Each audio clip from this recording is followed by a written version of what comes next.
Bonjour à tous, j'espère que vous allez bien, c'est Abdou de Flippies et bienvenue dans cette vidéo où nous allons aborder le thème du cyberharcèlement. C'est pas un thème qui est drôle, c'est pas le plus drôle dont on ait parlé sur la chaîne, mais c'est quand même un thème qui existe, qui est présent et qui concerne beaucoup de monde. Donc je pense que ça peut être intéressant d'en parler dans votre cours de FLE.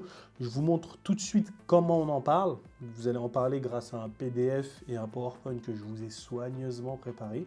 On se retrouve tout de suite de l'autre côté. Allez. Donc, quand vous téléchargez le dossier, en fait, vous avez trois fichiers. Là, vous avez cyberharcèlement impression.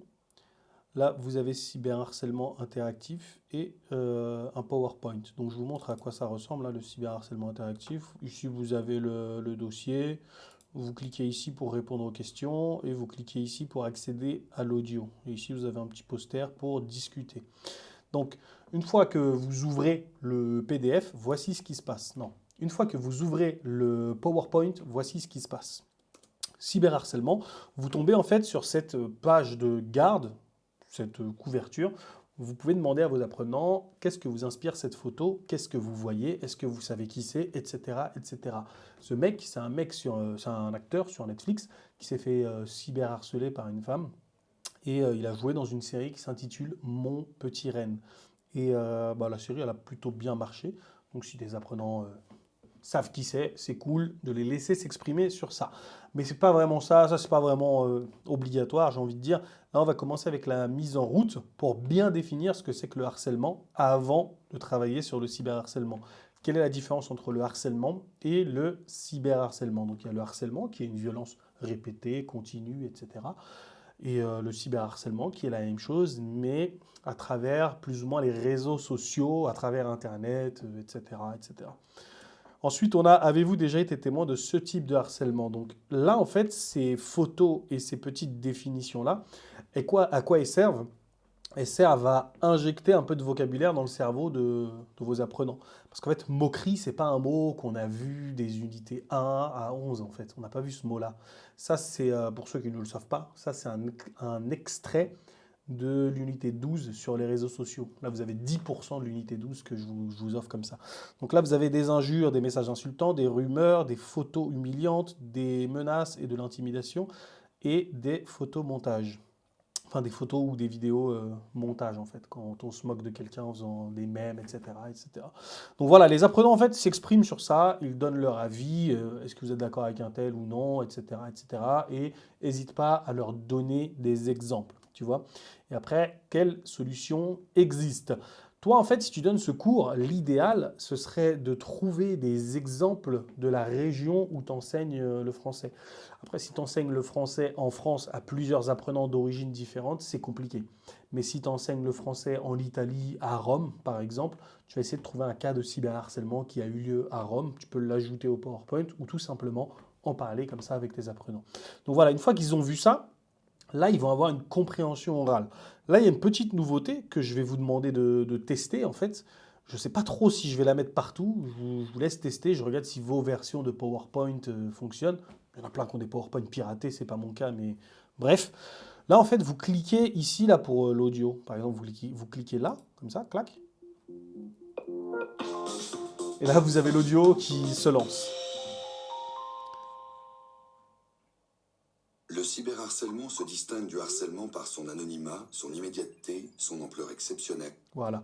Donc là, vous voyez, vous avez l'audio directement dans le PowerPoint. Je vous laisse tester, vous me dites si ça fonctionne ou pas. Et si ça fonctionne pour vous, bah, je pense que je vais faire ça dans toutes les unités parce que j'ai trop de problèmes de gens en fait qui sont dans des régions où il n'y a pas Internet, etc., etc. Et j'aimerais bien ajouter cette fonctionnalité. Sur le PowerPoint, c'est compliqué d'ajouter un... Bah, pour moi, c'est pas compliqué d'ajouter un son.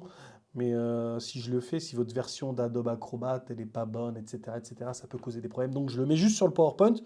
Vous faites ça comme ça. Donc là, en fait, vous avez des questions qui concernent le cyberharcèlement. C'est des questions que des parents se posent et en fait, on va essayer de leur proposer des solutions. Ok? Les parents ont des enfants harceleurs ou cyberharcelés.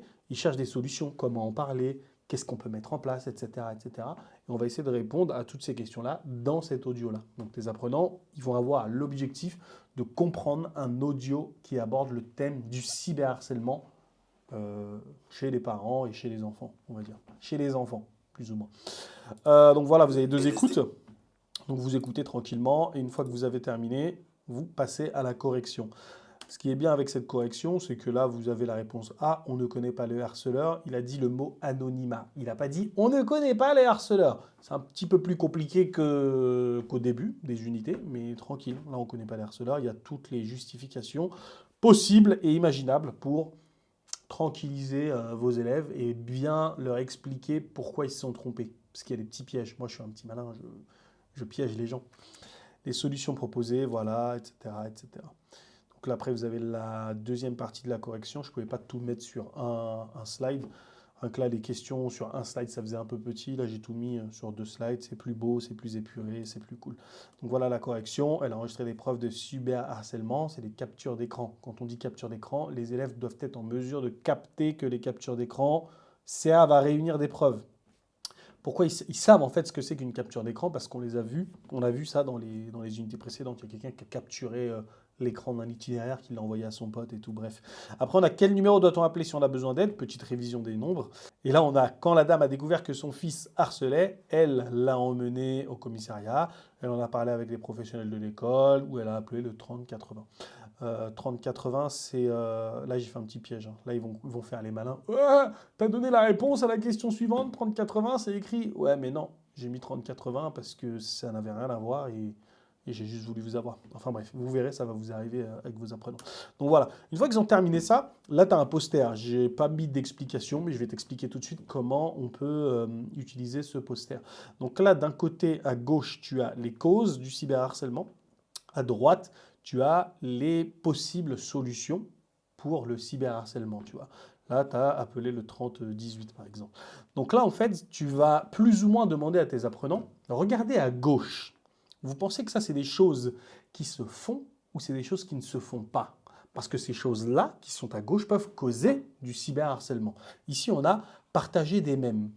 Partager des mèmes, en quoi ça a un rapport avec le cyberharcèlement? Ben non, des mèmes, c'est drôle, etc., etc. Oui, c'est drôle, mais parce que ça ne te concerne pas. Demain, j'en sais rien, moi, tu loupes un penalty et tu as 1 million de mèmes sur toi parce que tu as loupé le penalty. Déjà que tu es énervé parce que tu as loupé le penalty. Et en plus, on fait des mèmes sur toi.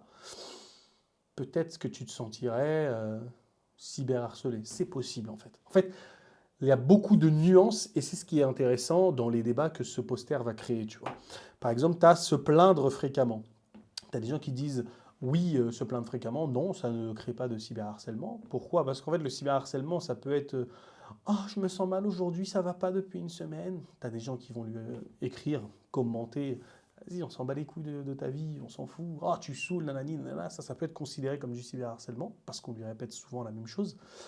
Mais elle peut dire ça pour chercher du réconfort, etc., etc. Donc, tu as des gens pour qui c'est pas un motif de cyberharcèlement, mais tu en as d'autres pour qui si. Donc là, tu as plein de petites phrases, hein, de petites choses comme ça, créer des groupes secrets. Des groupes secrets, ça peut être bien, mais quand c'est pour se moquer de quelqu'un, non. Donner ses coordonnées à tout le monde. Le mec là, du poster, il a fait l'erreur. Non, il n'a même pas donné son email à Martha là, de la série. Là. Il n'a même pas donné son email, mais il s'est quand même fait harceler. Donc voilà, donner ses coordonnées à tout le monde. Bref, là, tu as des causes. Et ensuite, là, tu as toutes les solutions que les parents pourraient utiliser ou le gouvernement pourrait utiliser ou n'importe qui pourrait utiliser pour éviter tout cyberharcèlement. En fait. Ici, vous pouvez apprendre à reconnaître les signes de cyberharcèlement. Par exemple, si on est témoin de cyberharcèlement, on peut alerter les gens, mais si on est témoin sans connaître les signes, c'est compliqué de lutter contre ça en fait. C'est compliqué de bénéficier de cette solution. Mettre des caméras à l'école, ça existe dans certains collèges. Ça peut être bien, ça peut ne pas être bien. Appeler, menacer les harceleurs, je sais pas moi, installer des logiciels de contrôle parental. Ça en fait, quand on dit installer des logiciels de contrôle parental, c'est plus pour que les parents contrôlent que leurs enfants n'harcèlent pas. C'est pas à but punitif, en mode... c'est pas à but préventif de « Ah, je vais regarder si personne te harcèle ». Non, c'est pas ça. Ça, c'est plus de la violation de vie privée. C'est plus, en fait, je vais regarder ton téléphone pour être sûr que tu n'harcèles personne parce que l'équipe pédagogique à l'école m'en a parlé, etc., etc., etc. Maintenant, comment tu peux jouer avec ce petit poster? Tu peux, par exemple, demander à tes élèves de préparer un petit discours pendant 2 minutes. Vous voyez? Par exemple, vous voyez le groupe de 2 élèves là-bas? Vous allez choisir ici une cause. Ils vont te dire, vous choisissez quelle cause? Afficher ses opinions politiques. Ok, vous avez choisi afficher ses opinions politiques. Vous allez expliquer aux gens pourquoi afficher ses opinions politiques, ça peut causer du harcèlement et pourquoi pas proposer une solution. Donc, ils vont préparer ça. La solution, ce n'est pas obligatoire. Ils vont juste expliquer pourquoi il y a une cause et s'ils veulent donner une solution, ils la donnent. Mais la chose à développer, c'est pourquoi ça peut causer du cyberharcèlement. Et ensuite, tu leur donnes le mot poulet. C'est le jeu du mot mystère. Ils ont le mot poulet. Du coup, ils vont dire afficher ses opinions politiques peut causer du cyberharcèlement parce que dans nos amis, sur les réseaux sociaux, on a beaucoup de personnes qui ne partagent pas les mêmes opinions politiques que nous. Vous savez, les goûts et les couleurs, ça n'a jamais mis tout le monde d'accord. Il y en a qui aiment manger du poulet, d'autres des pâtes, ça dépend de nos goûts, quoi. Donc, quand on affiche ses opinions politiques, on peut créer de la frustration chez les gens qui n'ont pas les mêmes opinions que nous. Donc, ils vont commencer à nous insulter, peut-être, à nous coller une étiquette, peut-être, on ne sait pas, mais ça peut causer du cyberharcèlement. Donc pour moi, la solution, ce serait de ne jamais afficher ses opinions politiques en public comme ça sur ses réseaux, ou de tout simplement les garder sur soi et les afficher avec des personnes de confiance, tout simplement. Et là maintenant, toute la classe a écouté ça, ou un élève en face de l'autre a écouté ça. Ils doivent deviner que le mot mystère était poulet. C'est pas facile, hein, mais tranquille. S'il se prépare, moi je l'ai fait comme ça, voilà, moi je suis un mec, voilà, je parle français.